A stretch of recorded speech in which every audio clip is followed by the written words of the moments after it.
We know that the atmospheric condition keep on changing. You must have noticed that generally morning are pleasant, but noon is warmer as the sun is overhead. On some days there may be clouds in the sky, while on others it may be clear and bright. Okay? यहाँ पे कहा जा रहा है आप atmosphere में different type of condition देखते हो जो बदलती रहती हैं। जैसा कि आप कभी देखते हो कि सुबह बहुत शांत सुंदर सी होती है, दोपहर बहुत गर्म हो जाती है, सूर्य सर के ऊपर चमक रहा होता है। किसी दिन आप देखते हैं कि बहुत सारे आसमान में बादल होते हैं, जबकि किसी दूसरे दिन आप देख सकते हैं कि आसमान बहुत ज्यादा साफ और चमकीला होता है। Weather is the condition of the atmosphere at the place over a short period of time. किसी छोटे समय के लिए किसी जगह की जो एटमॉस्फेयर की कंडीशन होती है उसको वेदर कहा जाता है, उसको मौसम कहा जाता है। It may change from day to day, even from hour to our.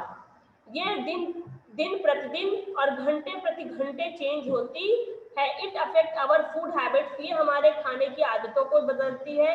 And clothes we wear, हमारे जो हम कपड़े पहनते हैं उनको बदलती है। अगर आपको दोपहर हुई गर्मी लगी तो आप हाफ कपड़ों में आ जाओगे, शाम को अगर आपको ठंडी लग रही है तो आप फुल कपड़े भी पहन सकते हैं। Weather also affect our daily activities, weather हमारी डेली एक्टिविटीज को अफेक्ट करता है। Weather refer the daily temperature and amount of rainfall that particular place experience at that time. Weather जो होता है इसमें टेम्परेचर आता है, कितने परसेंट बारिश हुई है ये आता है किसी जगह की, उस समय में कितने परसेंट बारिश है और कितना टेम्परेचर है ये आता है। आपको यहाँ पे एलिमेंट्स ऑफ वेदर बताए जा रहे हैं। वेदर का एलिमेंट्स क्या है? Air pressure, sunshine, snow, storm, rain, flood, blizzard और विंड। ठीक है, ब्लिजार्ड तूफान होता है उसको कहा जाता है। ठीक है, ब्लिजार्ड एक तरह का तूफान होता है जो नॉर्थ अमेरिका में आते हैं, उनको कहा जाता है। ओके, फ्लड आपको पता है, तेज हवाओं को ब्लिजार्ड कहते हैं। आप अपने मोबाइल पर कभी वेदर कंडीशन चेक कीजिए गूगल पे, वहां पे आपको सारा कुछ देगा, ह्यूमिडिटी देगा, बहुत सारे ऑप्शन लिखे होंगे, एयर आपको एयर की स्पीड भी बताएगा, सारा कुछ वहां पर आपको शो होता है। Climate, weather condition prevailing at a place during the course of many years, बहुत लंबे समय तक एक जगह पर रहने वाली मौसम की जो परिस्थितियां होती है। एक जगह पर जैसे कि कोई दूसरा देश लेते हैं, मान लीजिए वहां पर परमानेंट ठंड रहती है। ठीक है, बस 10-15 दिन के लिए थोड़ा बहुत मौसम चेंज होता है, हल्की फुल्की गर्मी होती है, ये हमेशा से चला आ रहा है, सदियों से चला आ रहा है, तो वहाँ की जलवायु को, वहाँ की क्लाइमेट को ठंडा कहा जाएगा। जबकि आपकी इंडिया की जो क्लाइमेट है, या आप इंडिया में ही डबल क्लाइमेट होती है। जैसे आप लद्दाख चले जाइए, आपको वहाँ पे परमानेंट ठंड मिलेगी। क्यों? क्योंकि वो वहां पर ऐसा ही क्लाइमेट हमेशा रहता है। ठीक है, पर वहां पर भी गर्मी होती है। ओके, वहीं आप साउथ में चले जाइए, साउथ में एकदम ठंड नहीं होती है, परमानेंट गर्मी रहती है, वहां सिर्फ रात में ठंडी हो जाती है। तो ये भारत की कंडीशन है जो हमेशा यही रहती है कि साउथ इंडिया में रात में ठंडक हो जाती है, क्योंकि रात में बालू और पानी दोनों जल्दी ठंडे हो जाते हैं और दिन में उतना ही जल्दी गर्म हो जाते हैं। ठीक है, हम मिडिल भारत में रहते हैं, हमारे यहाँ मौसम जो है इक्वल क्वांटिटी में चलता है, इतने दिन की गर्मी उतने ही दिन का जाड़ा, क्योंकि हम मिट्टी में है। तो इस तरह की बहुत सी जो कंडीशन है जो लंबे समय तक चली आ रही हैं, उनको क्लाइमेट कहा जाता है। It takes into account temperature, इसमें क्या क्या लिया जाता है? अकाउंट ऑफ टेम्परेचर, कि कितना टेम्परेचर रहता है, यानी वहाँ का टेम्परेचर हमेशा, जैसे आप नॉर्थ पोल ले सकते हो, नॉर्थ पोल में हमेशा बर्फ रहती है, वहाँ गर्मी नहीं होती कभी। 15 दिन के लिए वहाँ सिर्फ गर्मी आती है, 15 दिन के लिए। तो वहाँ की कंडीशन क्या है? हमेशा ठंडक, 0 degree temperature, -0 degree temperature. Humidity, नमी कैसी है वहाँ पे? प्रिसिपिटेशन यानी बर्फ कैसी, जो प्रिसिपिटेशन में बारिश को काउंट करते हैं, बारिश कैसी होती है? बर्फ के रूप में होती है, पानी के रूप में होती है, पाले के रूप में, फॉग में होती है, या हेल ओला के रूप में होती है, किस तरह की बारिश होती है वो काउंट किया जाता है। एंड एटमॉस्फेरिक प्रेशर, और वहाँ पे प्रेशर कैसा है?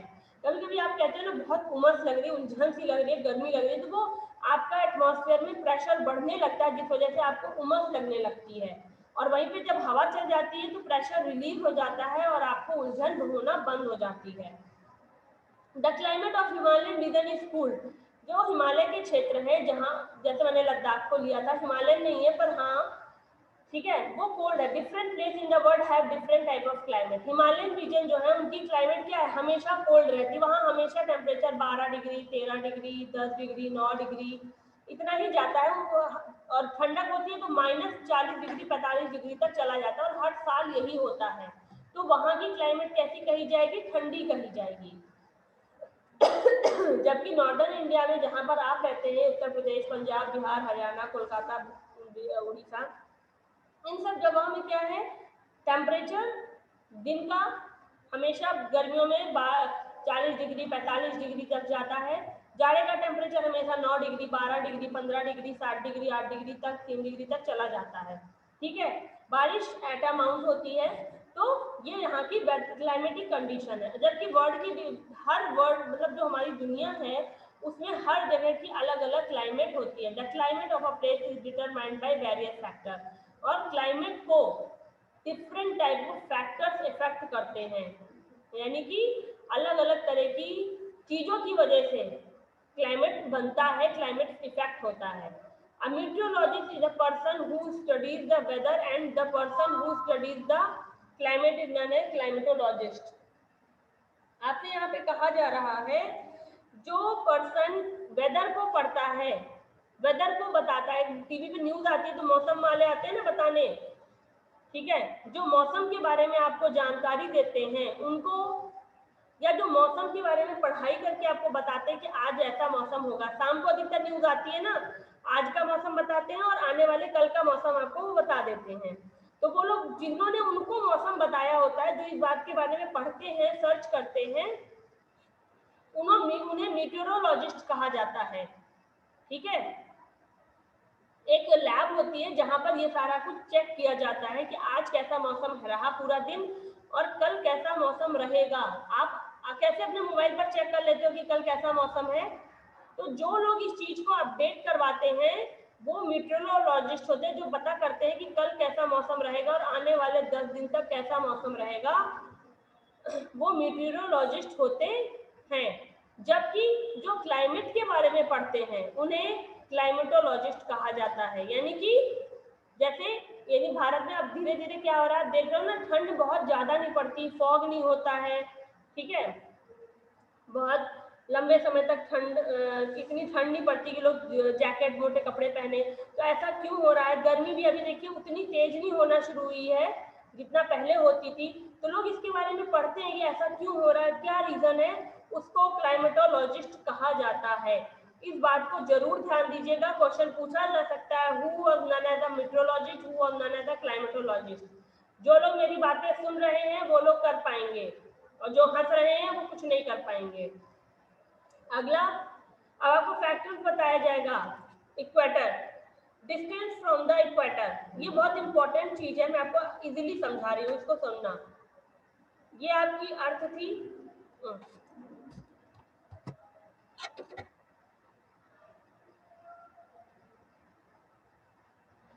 ये आपकी अर्थ है, ओके, ये इक्वेटर है, ठीक है, ये सन है, ये आपकी डिफरेंट कंट्रीज हैं, ठीक है,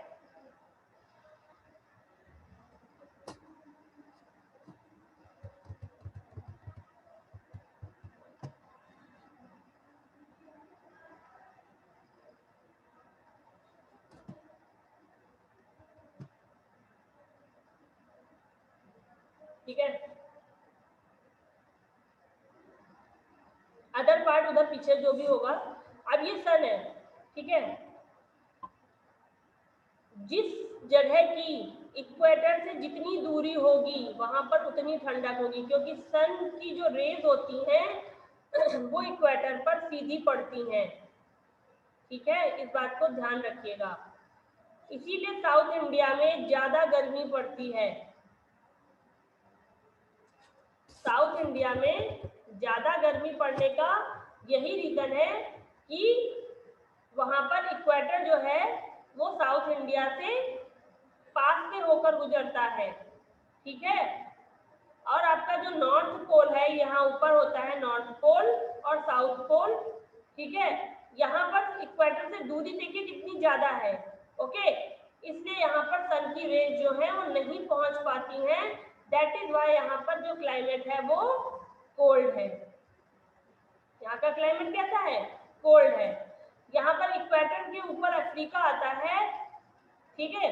यहाँ पर सबसे ज्यादा गर्मी इसलिए होती है, यहाँ पर डेजर्ट क्यों है, गर्मी क्यों है यहाँ, क्योंकि ये इक्वेटर के पास है, सन की डायरेक्ट रेज इसे मिलती है, इसलिए यहाँ पर ज्यादा गर्मी होती है। तो कुल मिलाकर जिन देशों की कंडीशन इक्वेटर से पास और दूर होगी उसी अकॉर्डिंग वहाँ की क्लाइमेट होगी। The climate of a place is affected by the distance from the equator. किसी जगह का जलवायु उस स्थान की इक्वेटर से दूरी पर निर्भर करता है। अगर आप इक्वेटर से पास हैं तो आप गर्मी, आपके यहाँ गर्मी होगी, अगर आप इक्वेटर से दूर हैं तो आपके यहाँ ठंडी होगी। The places near the equator are much hotter because they receive more sunlight than any other place of the earth. जैसे कि आप इक्वेटर से पास हैं, अगर आप यहाँ पर हैं इक्वेटर में तो आपको डायरेक्ट सनरेज मिलेगी, आपको गर्मी आपके पास ज्यादा होगी। अगर आप इक्वेटर पर यहाँ पर हैं तो आपको स्लैंटिंग रेज मिलेंगी, यहाँ पर आपको ठंडक का अनुभव होगा। अगर आप यहाँ पर हैं तो आप फ्रीजिंग पॉइंट पर रहेंगे, ओके। जैसे ऑस्ट्रेलिया है, यहाँ पर है, यहाँ पर सनरेज स्लैंटिंग वे में मिलती हैं इसको, ठीक है, इसलिए यहाँ पर ठंडक ज्यादा होती है, ठीक है। ऑस्ट्रेलिया यहाँ पर होता है इक्वेटर में, मतलब ग्लोब के अकॉर्डिंग मैं आपको बता रही हूँ। तो उसके बाद the sun rays falling on the equator are vertical and spread all over the small area. Equator पे जो सन रेज गिरती हैं वो वर्टिकली गिरती हैं, ठीक है, और follow spread over a small area, और छोटे से क्षेत्र में फैल जाती है। Over as we move away from the region of the equator towards the pole, यानी कि जैसे जैसे यहाँ पर सनरेज गिरती हैं, ठीक है, इतने पूरे एरिया को कवर करती है सनरेज, ठीक है, ये छोटा सा एरिया कवर कर लेती है ये पूरे गोलाई में, ठीक है। जैसे जैसे आप पोल की तरफ बढ़ोगे, जैसे जैसे आप पोल की तरफ बढ़ोगे सनरेज कैसी होती जाएंगी, स्लैंट होती जाएंगी, ठीक है, स्लैंट होती जाएंगी और लार्ज एरिया कवर कर रही है। देखिए कितना एरिया कवर हो रहा है, लार्ज एरिया कवर होना शुरू हो जाता है। As a result the further we move away from the equator the cooler it gets. जैसे जैसे हम इक्वेटर से दूर हटेंगे वैसे वैसे ठंडक होना शुरू हो जाती है, ओके। ऑल्टीट्यूड, ऑल्टीट्यूड कहते हैं ऊंचाई को, ओके। ऑल्टीट्यूड माने होता है ऊंचाई। ये जैसे पहाड़ बने हुए हैं, ठीक है, और हम यहाँ प्लेन में रहते हैं यहाँ, ठीक है। जैसे जैसे आपकी ऊंचाई बढ़ेगी आपकी क्लाइमेट ठंडी होती जाएगी, बट जैसे जैसे आप नीचे आते जाओगे आपको गर्मी का अनुभव होगा, ओके, क्योंकि यहाँ पर प्रेशर ज्यादा हो जाता है, इस वजह से यहाँ पर ठंडक हो जाती है, एटमॉस्फेयर ठंडा रहता है। और जैसे जैसे आप नीचे आते हो प्रेशर रिलीज हो जाता है और आपको गर्मी ठंडक हर चीज का अनुभव होगा। तो the altitude of the place affect it's climate. The places at the lower altitude, जो कम ऊंचाई पर होंगी, आर हॉटर, वो गर्म होंगी, then the places at higher altitude, जो ऊंचाई पर होंगी वहां पर ज्यादा ठंडक होगी। The temperature decreases with increases altitude, जो टेम्परेचर है, टेम्परेचर बढ़ता है जैसे जैसे ऑल्टीट्यूड बढ़ता, टेम्परेचर घटता जाता है, डिक्रीज होना घटना होता है, जैसे जैसे टेम्परेचर घटता है वैसे वैसे ऑल्टीट्यूड बढ़ता जाता है। यानी आप देख रहे हो जैसे ऊंचाई बढ़ेगी आपका टेम्परेचर 4 डिग्री ऊपर बढ़ा, 3 डिग्री, उससे ऊपर गए 2 डिग्री, उससे ऊपर गए 1 डिग्री, उससे ऊपर गए 0 डिग्री, उससे ऊपर गए -0 डिग्री हो जाता है। हिल स्टेशन जैसे कि शिमला, कुल्लू मनाली, धर्मशाला, ऊटी, नैनीताल, ये सब गर्मियों में भी ठंडे रहते हैं क्योंकि ये ऊंचाई पर है, ओके।